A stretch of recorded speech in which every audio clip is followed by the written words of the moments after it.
Okay. Hello guys, welcome to Unacademy, India's largest learning platform. Let's crack GATE and DSE with me on this India's largest learning platform. आज हम discuss करने वाले हैं fundamental of surveying, जिसके बारे में जिससे पढ़ के आपको पता चलेगा कि सर्वे है क्या, और आपको थोड़ा सा आइडिया लगेगा कि हम लोग सर्वे में क्या पढ़ने वाले हैं और सर्वे से हम लोग बेसिकली क्या सीखते हैं, क्या होता है सर्वे में, वो हम लोग थोड़ा सा पढ़ेंगे। और इससे थोड़े से बेसिक से क्वेश्चंस आते हैं, ताकि मैं बहुत ज़्यादा आज नहीं पढ़ाऊंगा। मैं इसलिए नहीं पढ़ाऊंगा ताकि आपका लोड ना बढ़े एकदम से कि अरे सर ने इतना ज़्यादा करा दिया। मैं भी आपको धीरे धीरे स्टोरी बिल्ड करूंगा और एकदम से पेज बढ़ाऊंगा और सारा कोर्स खत्म हो जाएगा जल्दी। ठीक है, आज हम लोग पढ़ेंगे fundamental of serving and basically linear measurement. थोड़ा सा बेसिक पढ़ेंगे, लीनियर का ज़्यादा नहीं। ठीक है, उससे पहले देखते हैं मेरे बारे में। मेरा नाम सजल मित्तल है, I am an IAS officer and state services exam, engineering service exam, GATE कई बार, एमटेक भी मैंने किया हुआ IIT कानपुर से। ठीक है, और मैं PSU में भी काम कर चुका हूँ, तो मेरे को काफ़ी सारा वर्क एक्सपीरियंस के साथ साथ टीचिंग भी मैंने कई बार करी, टीचिंग एक्सपीरियंस भी है। और मेरे पे सबसे अच्छी बात है आपके लिए कि मेरे पे एग्जाम क्रैक का एक्सपीरियंस भी है। ठीक है, क्योंकि एग्जाम क्रैक करने के एक्सपीरियंस सबसे ज़्यादा इंपॉर्टेंट इसलिए है क्योंकि पढ़ते सब लोग हैं, सब लोग पढ़ते हैं, लेकिन एग्जाम कम लोगों का निकलता है। तो वही स्ट्रेटेजी आपको सीखनी है कि आप भी उतना ही पढ़ोगे जितना और लोग पढ़ेंगे, लेकिन आप और लोगों से कैसे आगे होगे उसके लिए आप मेरी क्लासेस देखिए। ठीक है, और सारे लेक्चर को अटेंड करिए। मैं एक एक पॉइंट जो बताऊंगा, बीच बीच में कभी कभी मुझे एकदम से सब कुछ तो याद नहीं आता कि क्या क्या चीजें करनी चाहिए, क्या है, क्या हुआ था, क्या नहीं। तो बीच बीच में तो कुछ स्टोरी लाइनर के फॉर्म में मैं आपको बीच में आपके टॉपिक के बीच बीच में मैं आपको करवाता रहूंगा। ठीक है, बताता रहूंगा। तो आप मेरे से जुड़े रहिए, आपको काफी हेल्प मिलेगी। इसके लिए आप मेरे से कैसे जुड़ सकते हैं? आप प्ले स्टोर पे जाइए, अनअकैडमी लर्निंग ऐप इंस्टॉल करिए, अपना डिजायर्ड कोर्स सेलेक्ट करिए, कोई भी डिजायर्ड कोर्स सेलेक्ट कर सकते हैं। उसके बाद आप अनअकैडमी को बिल्कुल ऑन द गो चालू कर सकते हैं। अब ठीक है, जब आप अनअकैडमी इस ऐप खोलेंगे तो कई आपको फ्री कोर्सेज मिलेंगे, और फ्री कोर्सेज के लिए आपको कुछ भी एनरोल करने की जरूरत नहीं, कुछ भी सब्सक्रिप्शन लेने की जरूरत नहीं है। लेकिन कुछ आपको सब्सक्रिप्शन के कोर्स भी मिलेंगे, सब्सक्रिप्शन के भी कोर्स मिलेंगे। बेटा सब्सक्रिप्शन के कोर्स इसलिए मिलेंगे क्योंकि क्या है कि अभी देखिए, अभी मैं पढ़ा रहा हूँ, मैं कोई एक सब्जेक्ट ले रहा हूँ, मैं सारे सब्जेक्ट तो सारे एक अभी तक इतनी जल्दी पढ़ा नहीं दूंगा। ठीक है, तो अब आपको क्या कॉम्प्रिहेंसिव कोर्स करना है। ठीक है, कॉम्प्रिहेंसिव मतलब सब कुछ पूरा आपको एग्जाम क्रैक करना है। एग्जाम क्रैक करने के लिए कॉम्प्रिहेंसिव कोर्स पढ़ना है। ऐसा तो नहीं है कि आपके सारे सब्जेक्ट स्ट्रॉन्ग, कोई पर्टिकुलर एक वीक हो। ठीक है, बहुत सारे बच्चे बिल्कुल फ्रेश स्टार्ट करते हैं, फालतू टाइम वेस्ट तो करना नहीं चाहते, तो इसलिए बेटा उनके लिए सब्सक्रिप्शन है जो कॉम्प्रिहेंसिव, जिसमें टेस्ट सीरीज, डाउट सेशन सब कुछ कवर होंगे। ठीक है, वो है जो सबसे बेस्ट है, वो है 12 मंथ्स का। क्योंकि किसी भी तैयारी करने के लिए एक स्टैंडर्ड एग्जाम को शुरू से लेकर एंड तक एक 12 मंथ का टाइम लगता ही है। और देखिए कॉस्ट भी केवल बहुत नॉमिनल है, ओनली 25,000। और अगर आप 10% ऑफ करा लेंगे तो ये केवल आपको 22,500 का पड़ेगा, SMYT कोड लगा के। ठीक है, SMYT कोड लगाइए, 10% ऑफ मिल जाएगा। मैं बेटा 12 मंथ का फोकस इसलिए दे रहा हूँ, आप किसी भी जिसका एग्जाम नहीं क्रैक हुआ है, जिसके एग्जाम नंबर कम रहेगा, आप उनसे जब भी बात करेंगे वो पता क्या कहेगा, मैं तो यार 3 महीने पढ़ा था, लेकिन देखिए लेकिन मेरे 3 महीने में देख कितने नंबर आ गए। तू देख, मैंने 1 महीने पढ़ा था तो मेरे 1 महीने में कितने नंबर आ गए। अब मैं जब पूरे साल पढ़ूंगा तो कितना ज्यादा नंबर लेके आऊंगा। इसीलिए मेरा हिंदू बढ़ा, ताकि इसलिए मैंने दोबारा से तैयारी करना स्टार्ट हुआ। समझ में आया? आपको लगता है कि आप खुद से कर लोगे या 3 महीने में मैं कर लूंगा, मैं तो ये हूँ, लेकिन होता नहीं है। ठीक है, सफिशिएंट एक टाइम लगता है। ठीक है, और उस टाइम को आप ठीक से यूटिलाइज कर लीजिए, अपने ये 3 महीने 2 महीने के चक्कर में मत करिए, ठीक से तैयारी करिए। ठीक है, और बहुत सस्ता है, मैं बता रहा हूँ आपको, इतना चीप में कहीं और आप खुद से कभी नहीं पढ़ पाओगे। ठीक है, और कोई आपको इतने चीप में नहीं पढ़ा देगा। मैं मॉनिटरिंग में मालूम है कि आजकल सिनेरियो क्या है मार्केट में, और क्या कहते हैं, लोग कितना ज़्यादा फाइनेंशियल स्ट्रेस्ड हैं और बहुत ज़्यादा फाइनेंशियल प्रॉब्लम है। ठीक है, तो उसको कंसीडर करते हुए बेटा ये कॉस्ट बहुत ज़्यादा कम रखी गई है, just because of you people. और जो सबसे बेस्ट है, जो सबसे बेस्ट बेटा, वो 2 साल का सब्सक्रिप्शन है। सबसे बेस्ट 2 साल का सब्सक्रिप्शन, क्योंकि ये केवल 5,000 रुपये ज़्यादा है, only 5,000 rupees more than this 1 year से। ठीक है, तो अब आप 2 साल के लिए हो गए हो। और जिस सबसे बढ़िया थर्ड ईयर स्टूडेंट, बेटा थर्ड ईयर स्टूडेंट जो तैयारी करना थर्ड ईयर से स्टार्ट कर सकते हो, तो 2 साल के लिए ले लिए। प्लस उनके लिए भी अच्छा है जिनका सिलेक्शन हो गया और अच्छा डिपार्टमेंट नहीं मिला हो। अगर उनको अच्छा डिपार्टमेंट इनकेस नहीं मिला, वो फिर से तैयारी करना चाहते, तो बेटा दोबारा लोगे सब्सक्रिप्शन तो लेगोगे। इससे बेटर है कि सेफर साइड लो, क्या ही फर्क पड़ रहा है। आप भले ही देखिए 1 मंथ का भी अगर सब्सक्रिप्शन लोगे तब भी 5,000 रुपये का आएगा, उतना ही पड़ गया, तो क्या ही मतलब है। इससे बेटर है कि आप 2 साल का लेके सब बेनिफिशियल। और अगेन अगर आपको डिस्काउंट चाहिए 10% तो SMYT कोड लगाइए, आपको केवल 27,000 का पड़ेगा। क्लियर है? चलिए आज का टॉपिक हमारा फंडामेंटल एंड लीनियर मेजरमेंट्स, ठीक है, केवल लीनियर मेजरमेंट्स। देखिए क्या है फंडामेंटल। तो सबसे पहले फंडामेंटल में हम लोग डेफिनेशन देखते हैं सर्वे की। सर्वे टू स्टडी या to determine the points, to determine the points on, above और बिलो द ग्राउंड, और ऑन और above the below the, on above और बिलो द ग्राउंड लेवल, ठीक है। उस स्टडी को हम लोग बोलते हैं, अगर जिस स्टडी से हमें डिटरमाइन करना है पॉइंट्स की पोजीशंस को, पॉइंट्स की पोजीशंस को ऑन, अबव और बिलो द ग्राउंड लेवल, उसी को हम लोग क्या बोलते हैं, सर्वेइंग बोलते हैं। अब ये कैसे पॉसिबल है, ठीक है, या तो आप क्या करिए, ये सर्वेइंग के लिए या तो आपने किसी एक पर्टिकुलर पॉइंट को ही क्या बना लिए, डेटम बना लीजिए, या फिर बेंचमार्क बना लीजिए। मतलब अभी आपने कुछ भी पोजीशन लेना स्टार्ट नहीं किया है, केवल बेंचमार्क बनाया है। दूसरा आपका एक सर्वे और हो सकता है कि आप किसी पॉइंट की पोजीशन निकालें with respect to this datum, या बेंचमार्क। इस डेटम या बेंचमार्क के रेस्पेक्ट में आप किसी की पोजीशन निकालें, या वो सर्वे में हो सकता है। ठीक है, अब टाइप्स ऑफ सर्वे क्या क्या होते हैं, टाइप्स ऑफ सर्वे देख लो। टाइप्स ऑफ सर्वे, पहला है geodetic survey, geodetic survey, and second one is the plane सर्वे।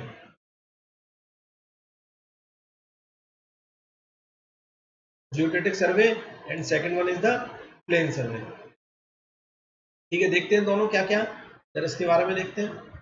यहां पर लिखता हूं मैं जियोडेटिक सर्वे,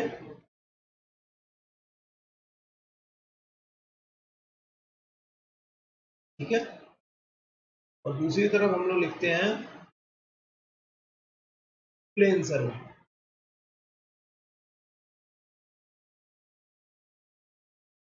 तो सबसे पहला पॉइंट जियोडेटिक सर्वे के में, सबसे पहला पॉइंट जियोडेटिक सर्वे में, in this survey, in this survey the curvature of earth is considered. In this survey the curvature of earth is considered. Second, इसमें प्लेन सर्वे में क्या है, in this survey, in this survey the curvature of earth, the curvature of earth is not considered, is not considered. इसमें plumb line, plumb line will intersect, plumb lines will intersect at a point, at a point that is at center of earth, that is at, that is at center of earth।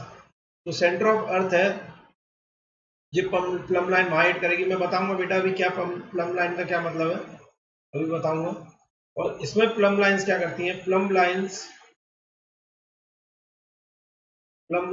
Are parallel to each other, are parallel to each other.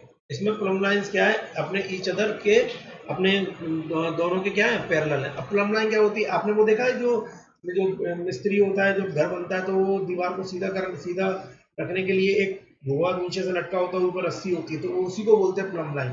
तो इसमें क्या हुआ कि geodetic सर्वे में और plane सर्वे में हमने क्या किया, देखते हैं, देखिए जियोडेटिक सर्वे में हमने curvature of the earth consider किया था जब हमने प्लम लाइन बनाई जो कि परपेंडिकुलर होती है। जब हमने प्लम लाइन बनाई जो कि परपेंडिकुलर थी अर्थ सरफेस के, तो अगर मैं इसका एक लाइन को अगर साइड एक एक्सटेंड करूँ तो यहाँ तक जाएगी। इसी तरीके से एक प्लम लाइन मैंने यहाँ बनाई जो कि अगेन परपेंडिकुलर थी, परपेंडिकुलर, ये भी परपेंडिकुलर थी। इसकी मैं एक लाइन बनाऊँ, एक लाइन ड्रॉ करूँ तो ये भी एक पॉइंट पे जाएगी। और अगर मैं एक यहाँ पर प्लम लाइन बनाऊँ जो कि ये भी परपेंडिकुलर है सरफेस के, और इसको फिर मैं एक एक्सटेंड करूँ लाइन, तो एक पॉइंट पे हिट करेगी ये। ठीक है, यही जो पॉइंट है इसी को हम लोग बोलते हैं सेंटर ऑफ अर्थ को, सेंटर ऑफ अर्थ। यही हमारा जियोडेटिक सर्वे है।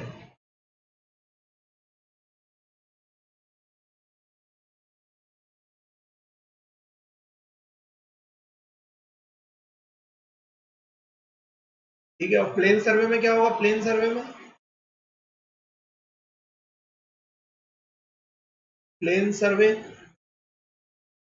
प्लेन सर्वे में क्या होगा कि ये हमने माना था प्लेन। ठीक है, इस पे अगर हमने प्लम लगाया परपेंडिकुलर, ये सीधे ऐसे जाएगा, और एक और दूसरा प्लम लिया तो ये भी ऐसे ही जाएगा। मतलब ये दोनों आपस में क्या है? पैरेलल। ठीक है, पैरेलल। ठीक है, इसके बाद अगर मुझे कोई लाइन ड्रॉ करनी है, जो अब देखिए, और दोनों में डिफरेंस देखिए। अगर एक मुझे कोई लाइन ड्रॉ करनी है, ठीक है, लाइन अगर मुझे कोई ड्रॉ करनी है लीनियर में, क्या कहते हैं, तो प्लेन सर्वे में और जियोडेटिक सर्वे में क्या डिफरेंस आता है ये देख लीजिए। अगर ये 1 किलोमीटर की लाइन है वो हमें ऐसे दिखाई देगी किसमें? प्लेन सर्वे में। और वही अगर मेरा जियोडेटिक सर्वे होता, पॉइंट सेम है, पॉइंट मेरा स्टार्टिंग और एंड पॉइंट तो मेरा सेम ही रहेगा, चाहे वो जियोडेटिक सर्वे हो, बस मैं को कर्वेचर कंसीडर कर रहा हूँ।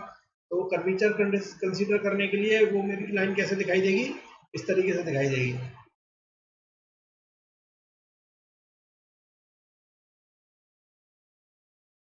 ठीक है, ये मेरा, अगर हम लोग जियोडेटिक सर्वे करें तो ये होगा जियोडेटिक। ठीक है, इसके बाद अगर मैं एरिया निकालने की बात करूं, जैसा लीनियर मेजरमेंट में डिफरेंस था ये दोनों में, लीनियर मेजरमेंट में ये डिफरेंस आता है। और यही अगर मैं एरिया निकालने की बात करूं तो एरिया में देखिए बेटा, एरिया मेजरमेंट में क्या डिफरेंस आएगा दोनों में? एरिया मेजरमेंट अगर प्लेन सर्वे है तो ये ए बी एंड सी, तो angle A plus angle B plus angle C equals to 180 degree. और वहीं अगर जियोडेटिक सर्वे है तो ये ट्राइंगल आपको कुछ इस तरीके से दिखाई देगा, जिसमें ये एंगल ए, ये एंगल बी एंड ये angle C. And now angle A plus angle B plus angle C, ये जो है आपकी बात वो ग्रेटर देन क्या हो जाएंगे? 180 डिग्री। ठीक है, तो यही आपका डिफरेंस है प्लेन सर्वे और जियोडेटिक सर्वे में। ठीक है, चलिए नेक्स्ट की तरफ बढ़ते हैं। प्रिंसिपल, उसके बाद हम लोग पढ़ते हैं क्लासिफिकेशन ऑफ सर्वे। ठीक है, नेक्स्ट देखते हैं हम लोग क्लासिफिकेशन ऑफ सर्वे। सर्वे को कितने पार्ट्स में क्लासिफाई किया गया, थोड़ा हम लोग उसके बारे में देख लेते हैं। क्लासिफिकेशन ऑफ सर्वे,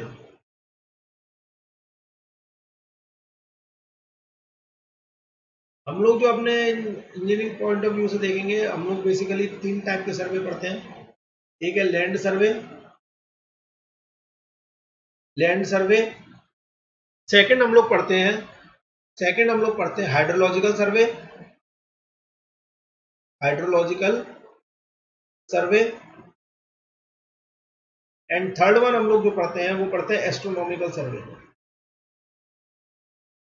एस्ट्रोनॉमिकल सर्वे मतलब जमीन पे, पानी में और हवा में, एस्ट्रोनॉमिकल सर्वे। तो लैंड सर्वे भी हमारे कई टाइप के होते हैं। एक होता है टोपोग्राफिकल सर्वे, ध्यान रखिएगा, टोपोग्राफिकल सर्वे में क्या करते हैं हम लोग? जब हम लोग अर्थ का ऊपर का सरफेस है, उसकी कंप्लीट टोपोग्राफी, मतलब उसका एल्टीट्यूड भी, उस पोजीशन के साथ साथ उसका एल्टीट्यूड भी कंसीडर करते हैं। ठीक है, मतलब अगर हम लोग ग्राउंड पे देखें, अगर मैं इसका इस तरीके से बनाऊं तो ये पूरे अर्थ का इस तरीके से कोई भी कर्वेचर अगर आएगा, ठीक है, वो सब हम लोग जो स्टडी करेंगे वही हमारा क्या टोपोग्राफिकल सर्वे है, सब कुछ कंसीडर करेंगे। ठीक है, इसके बाद करते हैं कैडेस्ट्रल सर्वे, होता है कैडेस्ट्रल सर्वे।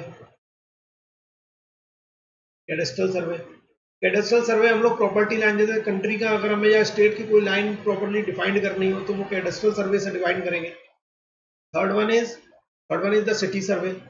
सिटी सर्वे, अगर हमें कोई पाइपलाइन बिछानी है, ठीक है, कोई पाइपलाइन बिछानी है या हमें गैस की पाइपलाइन हो, वाटर पाइपलाइन हो, इसके अलावा रोड नेटवर्क है या वायर नेटवर्क, ये सब लगाना, तो उसके लिए हमें सिटी का सर्वे करना होता है, ठीक है, वो हम लोग इसी सर्वे से करते हैं। Hydrological survey, to survey water bodies, तो वाटर बॉडीज का सर्वे करेंगे, टू सर्वे वाटर बॉडीज, वो हमारी क्या होंगी, hydrological survey. And to survey या to study the celestial objects,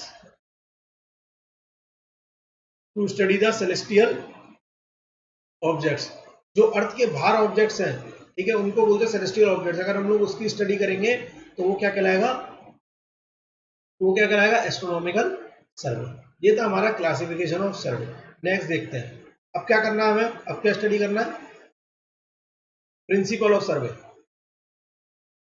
principle of सर्वे, बेटा कौन सा वाला प्रिंसिपल, स्कूल वाला, कॉलेज वाला, या आपने कोई अपना पर्सनल बना रखा है?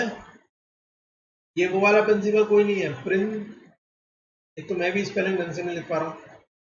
Principles of surveying, principles of surveying, principles of surveying देखिए सबसे ज्यादा इंपॉर्टेंट दो, मेनली दो प्रिंसिपल है इसका। एक तो working from whole to part, working from whole to part, and the second one is the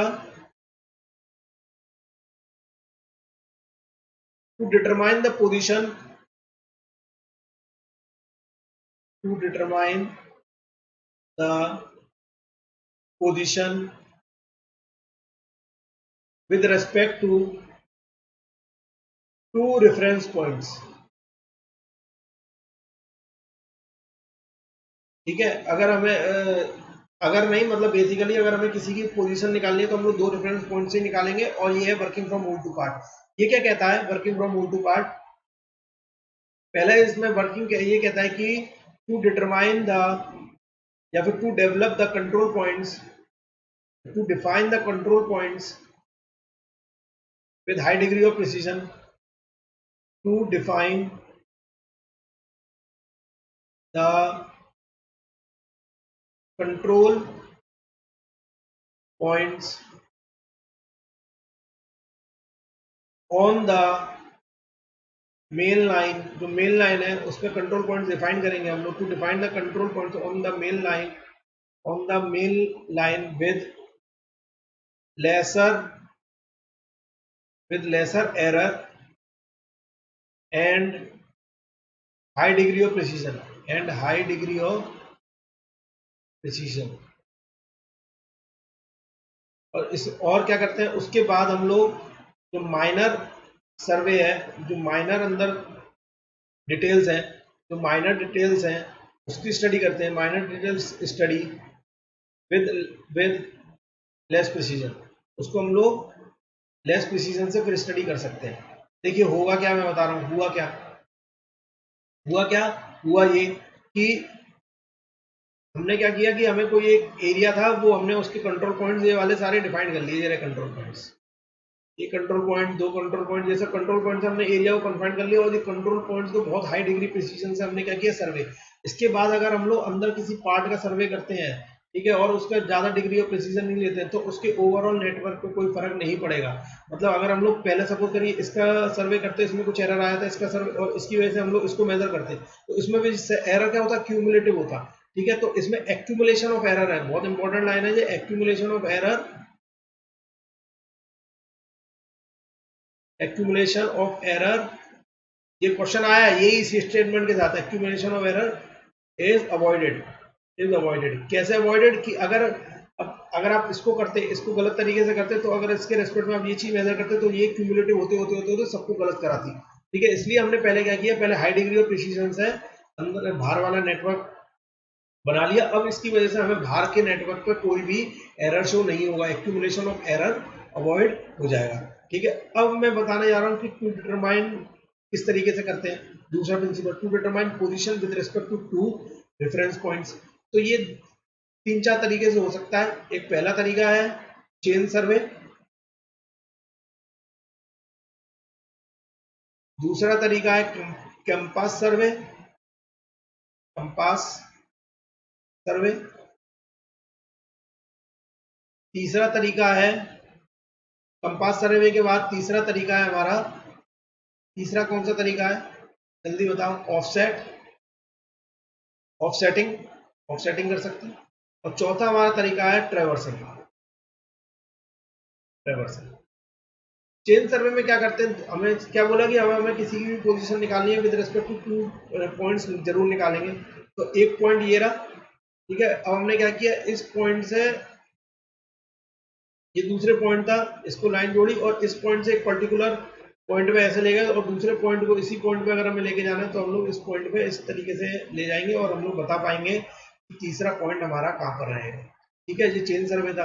और उससे क्या करेंगे, कैंपस सर्वे से जो 2 पॉइंट था इस लाइन को जोड़ दो, ठीक है। अब हमें इस पॉइंट का पता करना है तो हम लोग क्या करेंगे, इसको उतना ही कंपास सर्वे का देखा उतना ही डायरेक्शन दे देंगे और इसको भी एक पर्टिकुलर डायरेक्शन दे देंगे ताकि वो उसी पॉइंट पे मीट कर पाए। ये था कैंपस सर्वे। ऑफसेटिंग में क्या है, ऑफसेटिंग में क्या है, ये दो पॉइंट थे जोड़ी, अब इसी लाइन के रेस्पेक्ट में हम लोग एक परपेंडिकुलर ऑफसेट सेट कर सकते हैं उसी ऑब्जेक्ट का डिटेल निकालने के लिए। सपोज करो ये पॉइंट था जहां पर हमें डिटेल निकालना था, ये लाइन हमने जोड़ी और इससे परपेंडिकुलर ले गए तो हमें सब पता चल गया कि भाई कितने डिग्री, कितनी दूर है, क्या है ये सब, और ये कितना एंगल कहाँ से बना रहा हो, क्योंकि हमने इसको परपेंडिकुलर लाइन सीधी ज्वाइन कर लिया। अगर मैं यहाँ से निकालना चाहूँ तो भी निकाल सकता हूँ क्योंकि ये परपेंडिकुलर पता है, ठीक है। ये लाइन की लेंथ भी पता है, ये भी पता चल चुकी है हमें, तो ये भी निकाल सकते हैं सब कुछ। फिर उसके बाद कुछ भी निकाल सकते हैं हम लोग। ट्रैवर्सिंग, फिर ट्रैवर्सिंग में क्या करते हैं कि ये 2 पॉइंट है, एक पॉइंट ये रहा और एक पॉइंट ये रहा, ठीक है। अगर हमें इस पॉइंट पे निकालना है और इस पॉइंट की हमें लेंथ और डायरेक्शन दोनों पता हो, ठीक है, लेंथ और डायरेक्शन, मतलब हमें इस पॉइंट का पोजीशन निकालना है क्या होगा, तो अगर हम लोग ये पता कर लें ट्रैवर्सिंग से कि कितना लेंथ गया और कितने डायरेक्शन में गया तो हम लोग इसका भी पता कर पाएंगे इस पॉइंट के बारे में। लेकिन अगर ये मेरे पे लाइन नहीं होती, एक ही पॉइंट होता तो ना मेरे पे लाइन होती ना कुछ पता कर पाते। सेम ऑफसेटिंग के साथ है, सेम डायरेक्शन के साथ है और सेम अगर मैं एक ही चेन लेता तो ये पॉइंट वाला ये जो चेन है ये यहाँ से यहाँ कहाँ घूमती रहती पता ही नहीं, क्योंकि हमें एक ही चेन को पूरे एक पॉइंट पे हिट कराना है, ठीक है ना। तो इसलिए किसी भी पॉइंट की पोजीशन निकालने के लिए हमें 2 पॉइंट पता होने ही चाहिए, ठीक है। तो ये था कुछ फंडामेंटल्स। अब थोड़ा हम लोग लीनियर मेजरमेंट के बारे में स्टडी करेंगे। Linear measurement, linear measurements.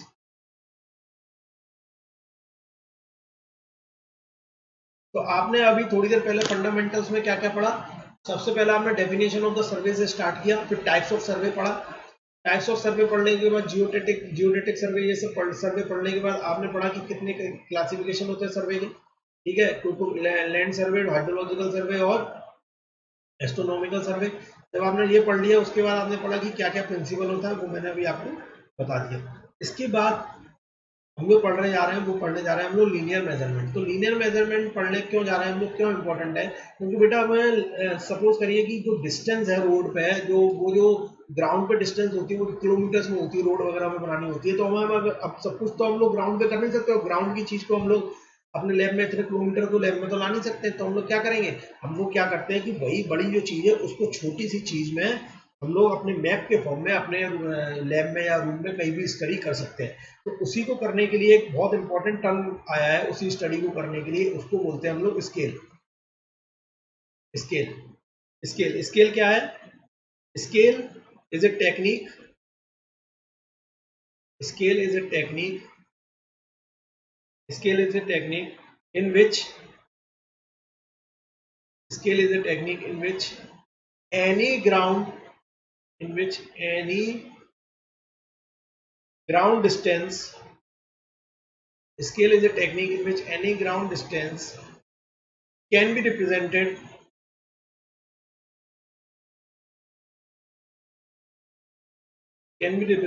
on map.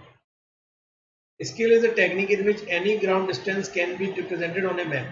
मतलब स्केल वो टेक्निक है जिससे हम लोग किसी भी ग्राउंड डिस्टेंस को मैप पे दिखा सकते हैं। तो स्केल को हम लोग क्या बोलते हैं? स्केल को हम लोग बोलते हैं जनरली कि map distance divided by map distance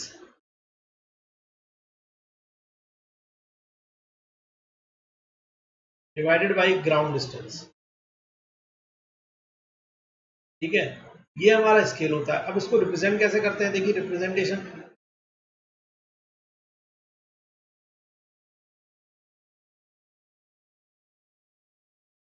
representation ऐसे हो सकता है कि 1 सेंटीमीटर जो मैप पे है वही हमारा 20 मीटर कहां पर है? ग्राउंड में। 1 सेंटीमीटर मैप पे is equal to the 20 metre ground. ठीक है, ये हम लोगों का जब तुमने मैप देखा होगा साइड में लिखा रहता है, या फिर एक तरीका और है, और लिख सकते हैं इसको कि इस तरीके से लिखते हैं, scale equals to 1 centimetre by 20 metre, ऐसे भी लोग अपने मैप पे लिख लेते हैं। एक तरीका और है लिखने का, उसको बोलते हैं हम लोग रिप्रेजेंटेटिव फैक्टर। रिप्रेजेंटेटिव फैक्टर उसमें क्या होता है? उसमें मैंने लिखा कि 1 सेंटीमीटर इक्वल्स टू, अगर 20 मीटर में बोल रहा हूँ, ठीक है, तो इसको मैंने मल्टीप्लाई कर दिया 1000 से। 100 सेंटीमीटर पर मीटर होता ही है, 1 सेंटीमीटर 1000 से नहीं, तो ये निकल के आएगा 1/2000। ये मेरा क्या है? रिप्रेजेंटेटिव फैक्टर है।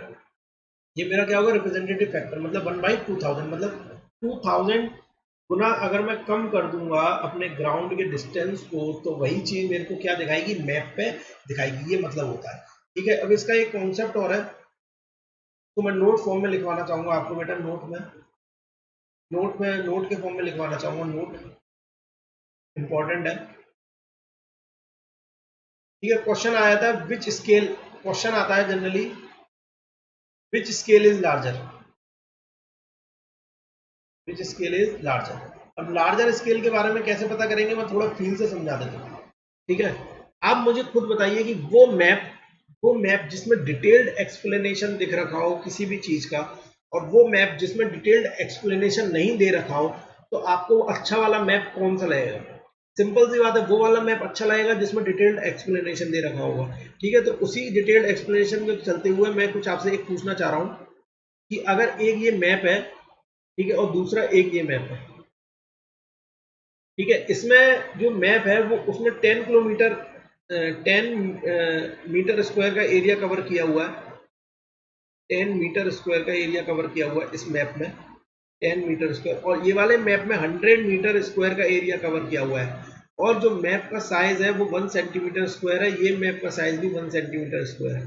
ठीक है, अब आप देख पा रहे होंगे कि 1 सेंटीमीटर स्क्वायर में आपने केवल 10 मीटर का एरिया, मतलब आपने 10 मीटर का ही एरिया कवर किया, मतलब अब आप कम एरिया कवर किया। कम एरिया कवर किया तो बहुत अच्छे से वो फोटो दिखाई दे रही होगी, ठीक है, क्लियर हो रही होगी। और अगर आप वही बड़े एरिया को जब कवर करने की कोशिश करते हो, ठीक है, जब बड़े एरिया को वही कवर करने की कोशिश कर रहे हो, तो आपको वो डिटेल्ड में दिखाई नहीं देगी।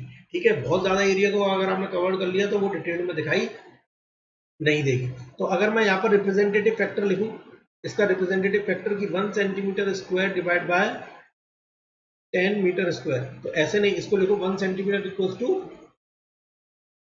ऐसे भी लिख सकते हो। ठीक है, वैसे 1 सेंटीमीटर इक्वल्स टू 10 मीटर, इसको ऐसे लिख लेते हैं।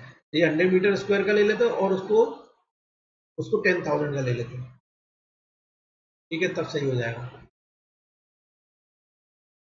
इसको 100 मीटर स्क्वायर से ले लेते हैं एरिया वाइज, क्योंकि रिप्रेजेंटेटिव फैक्टर ना केवल उसी में दिखाई देते, उसी में लीनियर फॉर्म में ही लेते हैं हम लोग। ठीक है, ध्यान रखिएगा। इतना एरिया लिया है, कितना एरिया लिया। तो अगर मैं इस वाले का रिप्रेजेंटेटिव फैक्टर निकालूं तो 1 सेंटीमीटर डिवाइड बाई 10 मीटर, 10 × 10। ठीक है, तो इसको मैं 1000, इसको भी 100 से मल्टीप्लाई कर लूं तो इसका रिप्रेजेंटेटिव फैक्टर कितना निकल के आएगा? 1/1000। ठीक है, और अगर मैं इसका रिप्रेजेंटेटिव फैक्टर की बात करूं, इसके रिप्रेजेंटेटिव फैक्टर, तो ये निकल गया 1 centimetre divide by 100 metre into, मैंने 100 से किया तो ये आ गया 1/10,000। इसका रिप्रेजेंटेटिव फैक्टर निकल गया 1/10,000। तो बेटा बड़ा रिप्रेजेंटेटिव फैक्टर कौन सा है? बेटा बड़ा रिप्रेजेंटेटिव फैक्टर है आर एफ। अगर मैं 1 लिख लेता हूँ इसको, RF 1, ये सब 2 है, ये वाला 2, वो 1। तो RF 1 is greater than the RF 2। बेटा नीचे वाली वैल्यू से मतलब नहीं, ओवरऑल 1/1000, ये 1/10,000। ठीक है, तो कौन सा RF बड़ा है? ये वाला RF। तो जिसका भी RF बड़ा होता है, bigger the RF, bigger the RF, bigger is the scale, bigger is the bigger is the scale. तो RF जितना बड़ा होगा उतना ही बड़ा क्या होगा, स्केल होगा। ये एक इंपॉर्टेंट नोट है, लिखवाना चाह रहा था। और आपको खुद भी समझ में आ रहा है कि भाई जितनी एक ही फोटोग्राफ में जितनी कम से कम डिटेल या जितना कम से कम मैं एरिया कवर करूंगा, उतनी ज्यादा मेरी फोटो, उतनी ज्यादा क्लियर मेरी फोटो आएगी। और जितना ज्यादा एरिया कवर करने लगूंगा एक ही फोटोग्राफ में, उतनी खराब मेरी फोटो आएगी। Is that clear? ठीक है, तो ये एक इंपॉर्टेंट था जो मुझे स्केल के बारे में आप लोगों को बताना था। ठीक है, तो अब अगला पढ़ते हैं हम लोग। ये हमारा स्केल हो गया, रिप्रेजेंटेशन फैक्टर हो गया। अब अगला पढ़ते हैं हम लोग इस टाइप्स ऑफ स्केल के बारे में, कि हम लोग मेजरमेंट जिस स्केल से करते हैं वो कौन कौन से होते हैं। टाइप्स ऑफ स्केल, ये तो रिप्रेजेंटेटिव फैक्टर था। टाइप्स ऑफ स्केल कौन से होते हैं? ठीक है, दो स्केल होते हैं, एक होता है वर्नियर स्केल,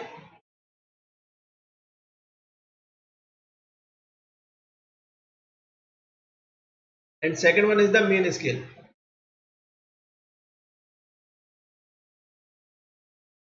ठीक है, मेन स्केल। तो अब हमने क्या किया, वर्नियर स्केल और मेन स्केल। अब वर्नियर स्केल क्या है? To determine the secondary units, to determine the secondary units. जो सेकेंडरी यूनिट्स होती है उसको डिटरमाइन करने के लिए जो स्केल यूज करते हैं वो हम लोग क्या बोलते हैं? उसको बोलते हैं वर्नियर स्केल। उसी को हम लोग क्या बोलते हैं? वर्नियर स्केल बोलते हैं। कैसे, देखिए क्या होता है, एक बार देख लेते हैं। सपोज करिए ये स्केल था, इधर 3 लिखा था मेन स्केल, 5 6 7 8 9 और ये 10 पे ये 4। ठीक है, तो अगर मैं इसको जूम करूं, ठीक है, मैं इसको जूम करूं, अगर सपोज करिए कि जो मेरा स्केल है वो मेरा कोई पॉइंट है वो यहां पर आ रहा है, जो मेरा पॉइंट है वो यहां पर आ रहा है, बता रहा हूं कहां आ रहा है, रुक जाओ। तो मेरा पॉइंट कहीं यहां पर आ रहा है, ठीक है, और मैं इसको अगर further zoom,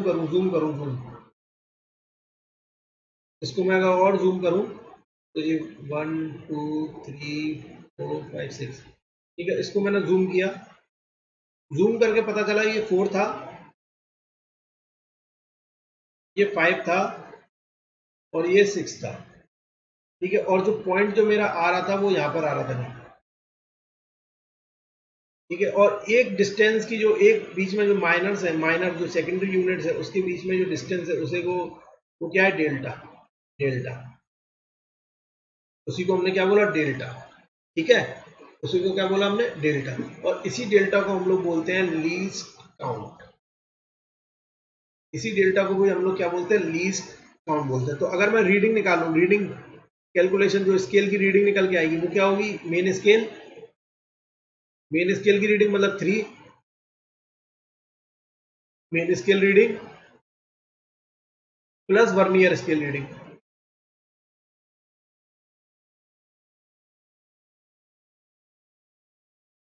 plus vernier scale reading. तो बेटा इसको क्या होगी, अगर रीडिंग लिखूंगा तो मेन स्केल रीडिंग तो एज इट इज हो गई, हाँ मेन स्केल तो आएगी आएगी, प्लस प्लस वर्नियर को कैसे लिखूंगा? N, N into N into N into least count, N into least count. N क्या? जितने नंबर ऑफ टर्म्स एंड तक आए हैं, यहां तक आए हैं, उनको बस काउंट कर लो। ठीक है, और लीस्ट, देखो कोई भी स्केल दिया तो उसके स्केल का वहां पर कहीं लीस्ट काउंट लिखा रहता है। ठीक है, अब आप ये छोटे छोटे जैसे यहाँ पर 3 4 लिखे हैं तो इनके बीच में ये 1 2 3 4 5 कोई नहीं लिखा रहता। Is that clear? और जब लिखा नहीं रहेगा तो आपको पता कैसे चलेगा कि भाई ये कितना है? तो वहां पर आपको मेन स्केल निकालने के लिए क्या करेंगे? लीस्ट काउंट, आपको पता होगा कि इसका लीस्ट काउंट कितना है। ठीक है, आप उसको क्या करेंगे? उसकी नंबर ऑफ डिवीजन से उससे मल्टीप्लाई कर देंगे और आपका आंसर आ जाएगा। लीस्ट काउंट का मतलब ये है कि in terms of main scale, मतलब ये मीटर चल रहा है सपोज, तो मीटर के टर्म्स में ये वैल्यू किसके बराबर है?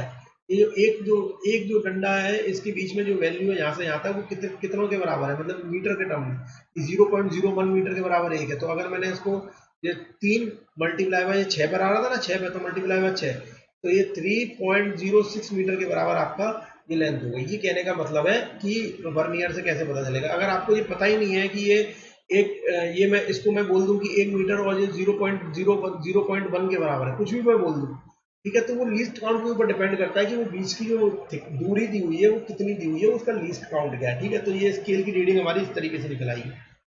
अब देखते हैं वर्नियर स्केल के टाइप्स होते हैं कुछ। टाइप्स ऑफ वर्नियर स्केल वो इंपॉर्टेंट है। ठीक है, इसी से हमारा लीस्ट काउंट निकल के आता है। टाइप्स ऑफ वर्नियर स्केल, पहला है डायरेक्ट वर्नियर।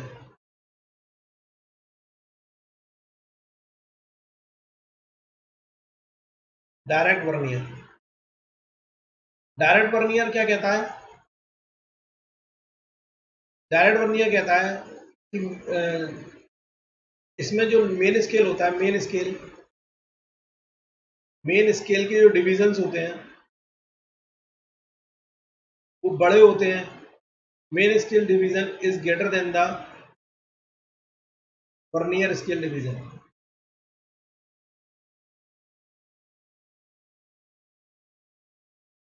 जो मेन स्केल के डिवीजन होते हैं वो वर्नियर स्केल के डिवीजन से ज्यादा होते हैं। प्लस प्लस इसके साथ साथ the scale is calibrated, this scale is calibrated in the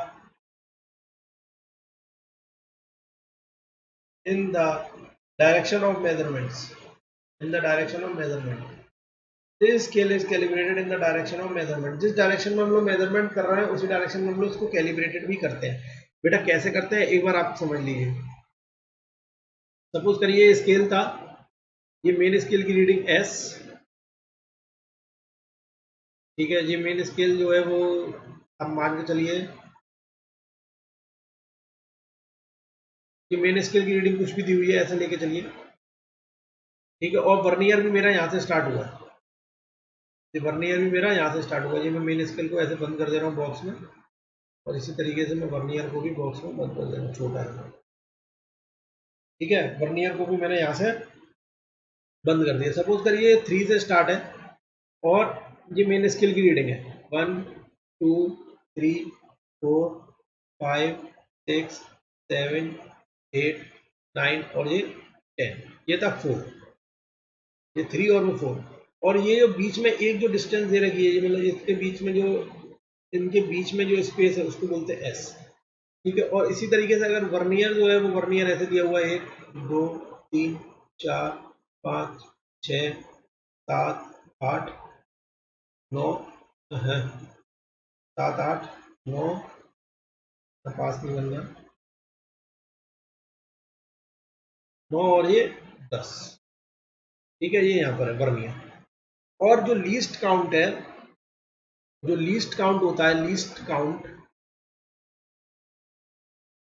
वो होता है यहाँ पर इस केस में, क्योंकि हमारा जो मेन स्केल रीडिंग है वो ज्यादा होगी और जो वर्नियर के बीच की जो इसको है वी बोल देंगे वी, ठीक है। तो जो हमारी लीस्ट काउंट होगी वो होगी एस माइनस वी। और अभी हमें पता चल चुका है, और हम लोग बोलते हैं एक चीज और है, मैंने तुम्हें लिखवाई है कैलिब्रेटेड। कैलिब्रेटेड का मतलब ये है बेटा, क्योंकि ये स्केल वर्नियर इसमें छोटा है, क्योंकि छोटा है तो ये अगर हमें इसे कैलिब्रेट करना है, हमें चेक करना है कि भाई पीछे की वैल्यू और आगे की वैल्यू सेम है, तो हमेशा क्या करेंगे हम लोग इसी डायरेक्शन में मेजर कर रहे हैं। तो क्योंकि ये इधर की तरफ छोटा है ना ये, तो ये आगे की तरफ मूव कर जाएगा, ठीक है। और इसको हम लोग कैलिब्रेट कर सकते हैं, इसलिए इसको हम लोग क्या करते हैं, जिस डायरेक्शन में मेजरमेंट करते हैं उसी डायरेक्शन में उसको कैलिब्रेट करते हैं। तो एक रिलेशन से हमें पता चला है कि बोला है कि ये जो जो वर्नियर है, वर्नियर का स्केल जो फाइनल वाली वैल्यू है वो हिट करती है n minus one of S के। तो अगर मैं लिखूं कि n division of vernier scale is equal to the n minus one of the n minus one division of the main scale, अगर मैं ये लिख दूं तो कोई दिक्कत? तो अब मैं यहाँ से देखिए लीस्ट काउंट निकालूंगा, N B equal to N S minus S, ठीक है। तो ये क्या हो गया, S minus V into N equals to S. तो देखिए S minus V is least, S minus V is the least count, तो लीस्ट काउंट की वैल्यू क्या होगी, least count is the S by N, here is the least count.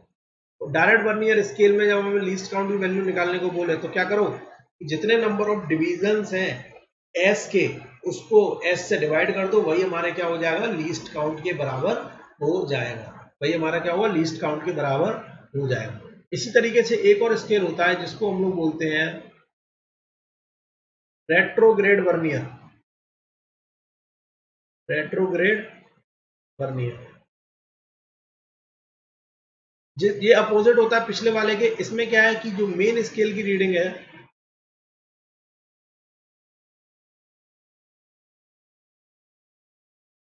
वो less than होती है इससे वर्नियर स्केल की reading से। तो वर्नियर स्केल की रीडिंग है उससे क्या होती है, कम होती है मेन स्केल की रीडिंग। इसके अलावा this scale is calibrated, this scale is calibrated in the direction, this scale is calibrated in the direction opposite, in the direction opposite to the measurement, जिस डायरेक्शन में हम लोग मेजरमेंट्स ले रहे हैं उस डायरेक्शन के अपोजिट। ठीक है, ये भी बताऊंगा क्यों अपोजिट लेते हैं। पहले समझिए ये जो स्केल है ये कैसे आया। ये मेन स्केल था, वही 3 लेते हैं, चल रहा है 1 2 3 4 5 6 7 8 9 और ये 10 से 4, ये मेन स्केल हो गया। अब मुझे वर्नियर बनाना है, वर्नियर, तो वर्नियर चालू यहां से हुआ, ये डिस्टेंस s चल रहा है 1 2 3 4 5 6 7 8 9, दोबारा से एक बार, थोड़ा सा ये वाला पास हो गया इसलिए दिक्कत हुई, ये 2 यूं रखना,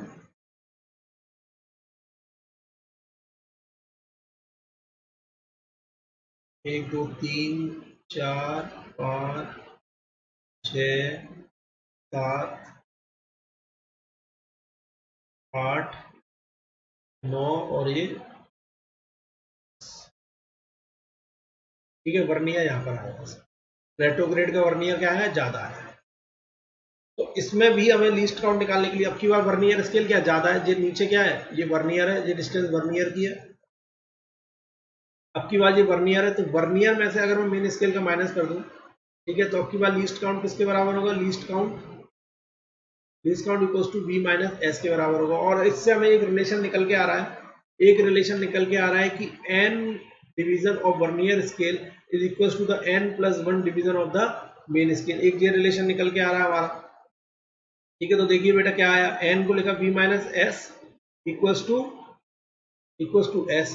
तो अगर मैं इधर देखिए v माइनस एस के लिया था लीस्ट काउंट, अगर मैं लीस्ट काउंट की बात करूं, ठीक है, तो ये क्या होगा s बाई n। इसका मतलब चाहे मेरा रेट्रोग्रेड वर्नियर हो चाहे मेरा डायरेक्ट वर्नियर हो, दोनों में ही लीस्ट काउंट की वैल्यू क्या है, s बाई n ही है। दोनों में ही लीस्ट काउंट की वैल्यू क्या है, s बाई n ही है। तो इस बात को आप ध्यान रखिएगा कि चाहे डायरेक्ट वर्नियर हो चाहे रेट्रोग्रेड वर्नियर हो, दोनों में ही लीस्ट काउंट की वैल्यू क्या है, तो s बाई n ही होती है। ठीक है, एक होता है एक्सटेंडेड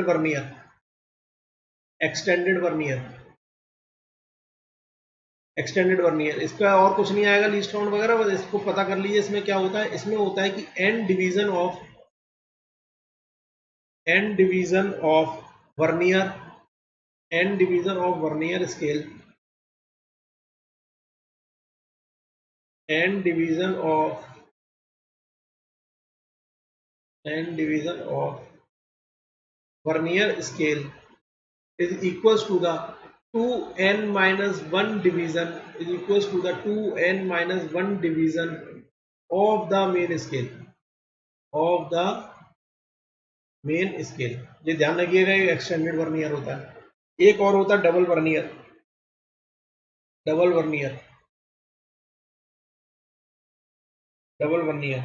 ठीक है। डबल वर्नियर में क्या है, when vernier are provided in both the directions, जब दोनों डायरेक्शन में हम लोगों को वर्नियर प्रोवाइड होता है तो इसी को हम लोग क्या बोलते हैं, डबल वर्नियर बोलते हैं। ठीक है, और डबल वर्नियर में इस डायरेक्शन में जैसे ये है, इधर डायरेक्शन में भी वर्नियर लगा होगा और इस डायरेक्शन में भी आपका वर्नियर लगा होगा, तो दोनों में ही लगा होगा तो डबल वर्नियर बोलते हैं। और दोनों ही डायरेक्शन में हम लोग रीडिंग इसके क्या कहते हैं, डबल वर्नियर में हम लोग दोनों ही डायरेक्शन में क्या कर सकते हैं, रीडिंग को ले सकते हैं बहुत इजीली। दोनों ही डायरेक्शन में हम लोग रीडिंग को क्या कर सकते हैं, बहुत आराम से ले सकते हैं। ठीक है, चलिए एक और टॉपिक आता है श्रंक स्केल के बारे में। अभी हमने स्केल पढ़ा था, पढ़ते हैं थोड़ा श्रंक स्केल। बेटा श्रंक स्केल क्या होता है कि हम लोगों का क्या हुआ कि कुछ लेंथ की मेजरमेंट गलती की वजह से हम लोगों का जो मैप है, ठीक है, या फिर वो टेम्परेचर चेंज है, जो भी चेंज होने की वजह से जो हमने एक्चुअल मैप बनाया था उसमें वो रीडिंग, सपोज करिए हमने एक्चुअल मैप बनाया था कि भाई पहले जो ग्राउंड पे 10 किलोमीटर था वो मैप में हमारा 1 सेंटीमीटर दिखाई दे रहा था, लेकिन मैप श्रंक कर गया समाव, अब वो 10 सेंटी या फिर खिंच गया, ठीक है, प्लास्टिक बनाया था कभी खिंच गया, तो अब सपोज ये श्रंक कर गया, तो जो श्रंक किया वो 10 सेंटीमीटर जो 1 सेंटीमीटर था वो अब केवल 0.8 सेंटीमीटर ही दिखा रहा है, ठीक है। तो वही हमें पता करना है कि वो श्रंक स्केल क्या होगा, जो पहले पहले क्या था स्केल, पहले क्या था स्केल मेरा 1 जो सेंटीमीटर था वो 10 मीटर ही मान के चलते हैं, आसान कैलकुलेशन होगी, मतलब 1/1000 ये मेरा स्केल था, लेकिन अब की बार मैप पे मेरे को क्या दिख रहा है 0.8 ही दिखाई दे रहा है उसकी जो लेंथ है, लेकिन ग्राउंड पे तो वो डिस्टेंस कितना है 1000 ही है, तो अब की बार जो स्केल हो जाएगा वो क्या हो जाएगा, वो चेंज हो जाएगा, ठीक है, वो 1/समथिंग ज्यादा आएगा, नीचे की वैल्यू ज्यादा आएगी, ठीक है। तो वही हमें कैलकुलेट करना है कि व्हाट इज द शंक स्केल, ठीक है। तो ये रेज करता हूँ, उसके बाद पढ़ते हैं कि शंक स्केल क्या होता है। तो शंक स्केल पढ़ने के पहले हमें एक श्रिंकेज फैक्टर पढ़ना पड़ता है, एक टर्म है श्रिंकेज फैक्टर, तो देख लीजिए क्या प्रोसेस है। एक बार श्रिंकेज फैक्टर, श्रिंकेज फैक्टर ये कहता है shrink length divided by original length, shrink length divided by original length, यही क्या मेरा श्रिंकेज फैक्टर है। और अगर मैं श्रंक स्केल निकालूं, श्रंक स्केल, तो श्रंक स्केल क्या होगा, श्रिंकेज फैक्टर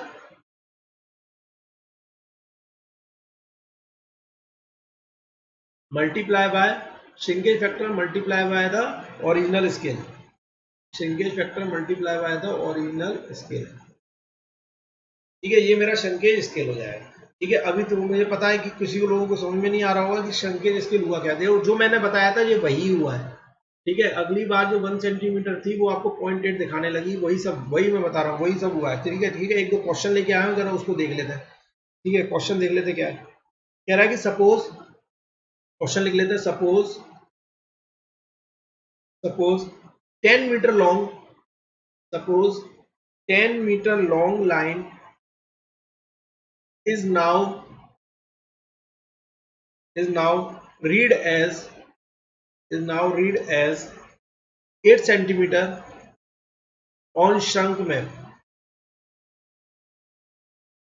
जो मैप श्रंक हो चुका है वही 10 मीटर लॉन्ग लाइन को कितनी दिखाई दे रही है, 0.8 सेंटीमीटर की दिखाई दे रही है। Then what is the shrunk scale, then what is the shrunk scale, पढ़िए इसको थोड़ा। अब ठीक है, श्रंक स्केल बोला है तो बेटा कुछ ओरिजिनल स्केल भी तो पता होना चाहिए, तो ओरिजिनल स्केल हमको क्या पता था, ओरिजिनल स्केल हमें पता था कि 1 सेंटीमीटर जो है वो 50 मीटर के बराबर है, ठीक है। ओरिजिनल स्केल हमारा जो निकला था वो 1 सेंटीमीटर जो था मैप का वो 50 मीटर के बराबर है। तो अब हमें पता कर लो बेटा कि हमारा श्रंक स्केल है वो क्या निकला है, ठीक है, श्रंक स्केल क्या निकला होगा। पहले हम लोग 50 मीटर के बराबर था, तो अब की बार जरा श्रंक स्केल पता कर लो, श्रंक स्केल जरा पता कर लो। कह रहा है कि जो 10 सॉरी एक चीज गड़बड़ है, ये मैंने ये लिखा है कि जो सपोज जो 10 सेंटीमीटर जो लॉन्ग लाइन थी वो 10 सेंटीमीटर की मैप पे 10 सेंटीमीटर की मैप पे जो लॉन्ग लाइन थी वो अब केवल 8 सेंटीमीटर दिखाई दे रही है, तो स्केल बता दो। तो मैंने आपको अभी थोड़ी देर पहले कराया था, ये वैसा ही तो है, ये वैसा ही तो है जो अभी मैंने थोड़ी देर पहले कराया था, क्या अलग है इसमें, जैसा मैंने अभी पहले कराया था वही है। निकालो जरा आप लोग, निकालो क्या आएगा, सोचो क्या किया मैंने, श्रिंकेज फैक्टर निकाला, श्रिंकेज फैक्टर, श्रिंकेज फैक्टर क्या है कि shrunk shrunk length divide by the original length, तो कितना आ गया, सॉरी 8 सेंटीमीटर, 0.8 तो आएगा, 0.8 तो आएगा, ठीक है, 0.8 तो आएगा ही, 0.8 तो आएगा ही आएगा, ये क्या है 0.8। अब हमें स्केल निकालना, तो पहले ओरिजिनल स्केल निकाल लो कितना था, ओरिजिनल स्केल, ओरिजिनल स्केल जब हमने निकाला तो ये निकल के आया 1 centimetre divide by 50 metre into 100 centimetre by metre, ठीक है, मतलब 100 सेंटीमीटर होते हैं 1 मीटर में, ये कहने का मतलब है। तो ये 1/5000 था। अगर मैं श्रंक स्केल निकालूं, श्रंक स्केल, तो वो क्या होगा, श्रिंकेज फैक्टर 0.8 मल्टीप्लाई बाय 1/5000। ये वैल्यू कितनी निकल के आएगी, ये आपकी निकल के आएगा 1/6250। ये आपका क्या है, आंसर है। यही क्या है, श्रंक स्केल का यही आपका क्या है, आंसर है। श्रंक स्केल का क्या है, यही आपका क्या है, आंसर है। आसान से, ठीक है। चलिए एक और करते हैं क्वेश्चन, एक और है मेरे पास, करिए। एक और लिखिए, a drawing has shrunk, a drawing has shrunk and it is found that and it is found that a 10 centimeter long line, it is found that a 10 centimeter long line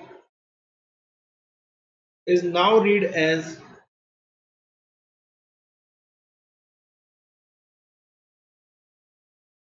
9.4 centimeter only. If a area of plot measured, if a area of plot measured over the drawing, if a area of plot measured over the drawing, over the drawing is 234.5 centimeter square, then calculate the actual area,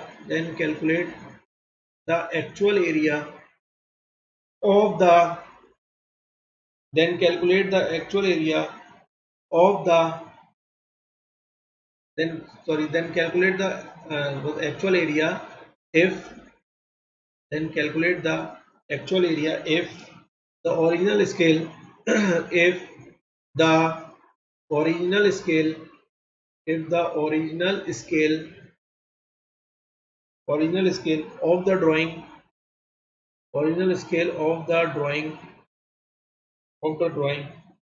was 1 centimeter equals to 25 metre.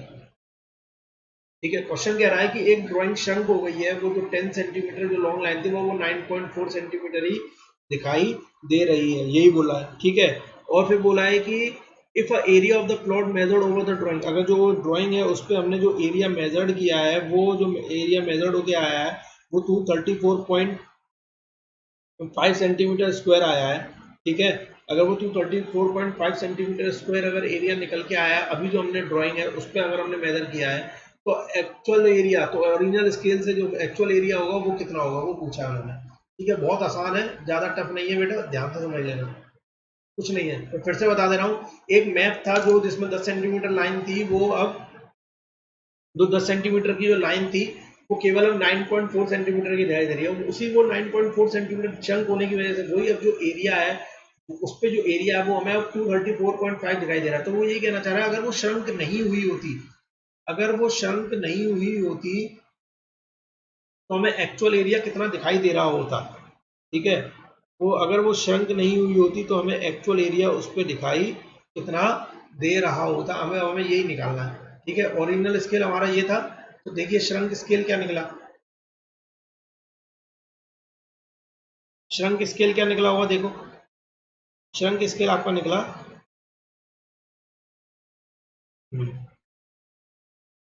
ठीक है, shrunk scale निकालने के लिए हमने क्या किया था, सबसे पहले कि 9.4 divide by 10 multiply by scale से किया था। स्केल कितना है, 2500। ठीक है, तो बेटा निकालो ये कितना आया, ये बेटा निकालो कितना आएगा, ये 1 पॉइंट समथिंग कुछ आ रहा होगा, ये आ रहा है 1.2659.57। ठीक है, ये निकल के आ रहा है, मतलब 1 सेंटीमीटर बाई 1 सेंटीमीटर, ये बोल दिया। तो अगर मैं बोलूं इसको मैं और कैसे लिख सकता हूँ कि 1 सेंटीमीटर इक्वल्स टू, जो अब जो स्केल निकला हमारा स्केल, श्रंक स्केल वो निकला तो 1 सेंटीमीटर में 26.5 957 मीटर आता है। Is that clear? तो 1 सेंटीमीटर स्क्वायर में कितने आएंगे? 1 सेंटीमीटर स्क्वायर में वो 26.5957 का होल स्क्वायर मीटर स्क्वायर। अगर 1 सेंटीमीटर स्क्वायर में इतने एरिया आएगा तो बेटा जी मैप का जो 234.5 है, 234.5 सेंटीमीटर स्क्वायर जो है वो एरिया कितना निकल के आएगा मैप पे? जो ग्राउंड पे मतलब ये एरिया बोला ना, calculate the actual area of the ground. Actually miss हो गया, ऑफ, मैं सही लिखवा रहा था, of the ground if the original scale of the drawing was इतना। सिंपल सी बात बोली है कि जो श्रंक स्केल था वो जो पहले जो ओरिजिनल लेंथ थी हमारी 10 सेंटीमीटर की, वो श्रंक स्केल में कितनी दिखा रही है? 9.4। अब जो एरिया श्रंक स्केल पे अभी हम जो एरिया देख पा रहे हैं जो कि 234.5 सेंटीमीटर स्क्वायर हमने मेजर किया है, ठीक है, वही एक्चुअल एरिया ग्राउंड पे हमें कितना दिखाई, वो एक्चुअल एरिया ग्राउंड का कितना एरिया होगा कि जब हमारा जो स्केल था वो 1/25 मीटर था। ठीक है, तो हमने क्या किया, श्रंक स्केल कितना ज्यादा श्रंक हो गया, कितना ज्यादा उसका फैक्टर हो गया, ठीक है, तो उसका हमने वैल्यू निकाल ली। अब इसी को हमने जो 234.5 है स्क्वायर, ठीक है, इसके सेंटीमीटर स्क्वायर को 1 सेंटीमीटर स्क्वायर में इतना मीटर स्क्वायर है, तो इतने सेंटीमीटर स्क्वायर में कितना एरिया निकलेगा, तो मल्टीप्लाई कर दो उसको 26.5957 होल स्क्वायर मल्टीप्लाई बाय 234.5, ठीक है, 234.5, तो ये मीटर स्क्वायर निकल के आएगा। तो कितना निकल के आएगा मीटर स्क्वायर में एरिया? ये आपका आंसर निकल के आएगा 165,869.73 मीटर स्क्वायर। यही हमारा ग्राउंड में क्या है, एरिया था। क्या दिक्कत थी इसमें? और इसको अगर किलोमीटर में करोगे तो 1000 से 2 बार आपको डिवाइड करना पड़ेगा। ये आपका निकल के आएगा 0.166 ही आ रहा है किलोमीटर स्क्वायर। जो भी जिसमें भी पूछा जाए यूनिट में, उसमें आप इसको यूनिट को कन्वर्ट कर सकते हो, इसमें कोई बहुत ज्यादा बात नहीं है, तो बचपन से यूनिट कन्वर्ट करते आ रहे हो। चलो एक क्वेश्चन और कर दो, क्वेश्चन और कर दो। बोल रहा है कि design the vernier direct and retrograde दोनों, डिजाइन कर दो वर्नियर को, design the vernier direct plus retrograde, direct भी है और रेट्रोग्रेड दोनों डिजाइन करना है, for at least for at least for at for a least count, at least नहीं है, for a least count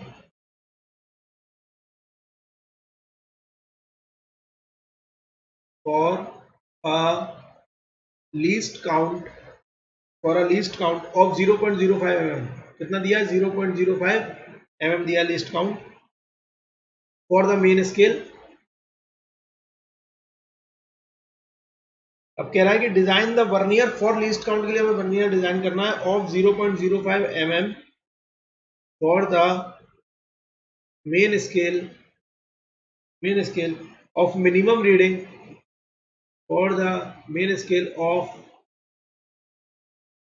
minimum reading of 1 mm, minimum reading of 1 mm। ठीक है, तो अब सबसे बड़ी बात हमें डिजाइन करना है। डिजाइन करने के लिए हमें क्या पता चलना चाहिए? देखिए बेटा, लीस्ट काउंट दे दिया 0.05 और 1 mm की रीडिंग दे दी। अगर हमें डायरेक्ट और रेट्रोग्रेड दोनों डिजाइन करने हैं तो हमें सबसे पहले क्या पता होना चाहिए? उसकी कि कितने डिवीजन में और कितने में डिवाइड किया। तो डिवीजन निकालने के लिए क्या था फॉर्मूला? एक लीस्ट काउंट का क्या फॉर्मूला था कि नंबर ऑफ जो मेन स्केल के जो डिवीजन था divide by number of division. तो एक डिवीजन था मेन स्केल का divide by number of division, ये हमारा लीस्ट काउंट था। लीस्ट काउंट हमारा दिया 0.05 mm में, 1 mm का हमारा ये है आपका मेन स्केल का जो डिवीजन है n, तो n की वैल्यू यहाँ से निकल के आएगी 20। ठीक है, तो अगर हम लोग डायरेक्ट की बात करें तो डायरेक्ट में हम लोगों ने क्या पढ़ा था? डायरेक्ट में क्या पढ़ा था कि n division of the main scale is equals to the n minus 1 of the is equals to the n minus 1 of the vernier scale. तो मतलब नंबर ऑफ मेन स्केल कितने हो गए? Main scale readings, number of main scale division कितना हो गया?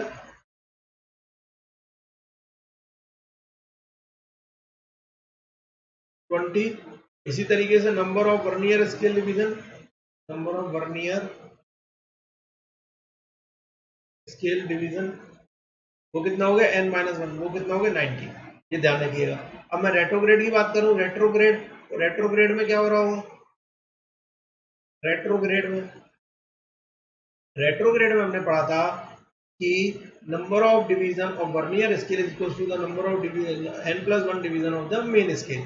ठीक है, तो इसमें जो number of division of vernier scale कितने आ गए? नंबर ऑफ डिवीजन, डिवीजन मतलब ये वाली जो लाइन बनेगी, number of division of vernier scale, वो हो गया 20।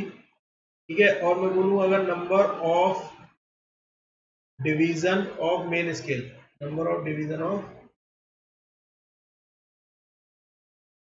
वो हो गया 20। ठीक है, ये हमें याद रखना, ये इस तरीके से हमारा डिजाइन होगा। आज के लिए यही हमारा लास्ट टॉपिक था, जिसमें मैंने आपको लीनियर मेजरमेंट पढ़ा दिया। लीनियर मेजरमेंट में हम लोगों ने सबसे पहले स्केल के बारे में पढ़ा।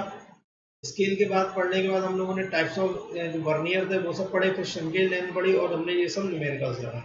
ठीक है, ये बेस बनाया हम लोगों का आज फंडामेंटल और लीनियर मेजरमेंट पढ़ के। इसके बाद जो हम लोग नेक्स्ट चैप्टर पढ़ने जाएंगे वो चेन सर्वे पढ़ेंगे। चेन सर्वे इंपॉर्टेंट है, उसमें जो करेक्शंस है वो भी बहुत ज्यादा इंपॉर्टेंट है, उससे कई बार क्वेश्चंस आते भी हैं, तो उसको हम लोग बहुत ज्यादा डिटेल में पढ़ेंगे। आज के लिए बेटा इतना ही करते हैं। क्वेश्चंस लगाइएगा इसके फंडामेंटल और लीनियर मेजरमेंट के। ठीक है, और कोई डाउट हो तो बिल्कुल पूछिएगा। Let's crack GATE and ESC. I hope आपको ये लेक्चर पसंद आया मेरा।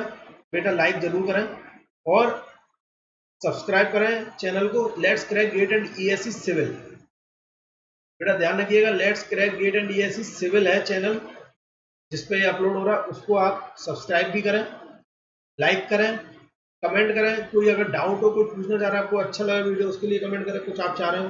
और SMYT कोड बिल्कुल मत भूलिएगा बेटा, 10% डिस्काउंट मिल जाएगा आपको बहुत इजीली। SMYT कोड, SMYT, अगर आपको सब्सक्रिप्शन लेना है तुरंत आप SMYT कोड डालिए, आपको 10% डिस्काउंट, और बेल आइकन दबा के आपको नोटिफिकेशन मिल सकता है। एक वीडियो में मैं इसमें आपको एक टेलीग्राम का एक चैनल बता रहा हूँ, ध्यान रखिएगा, let's crack GATE and ESC civil. ठीक है, ये ऑफिशियल टेलीग्राम पेज है इस समय अनअकैडमी का सिविल स्टूडेंट्स के लिए, जिसमें सारी जितनी भी क्लासेस होती हैं वो सारी अपडेट्स इस टेलीग्राम पे बताई जाती हैं। ओके, थैंक यू गाइस, अच्छे से पढ़िए, खुश रहिए, सेफ रहिए। ठीक है, आज के लिए इतना ही, बाय बाय।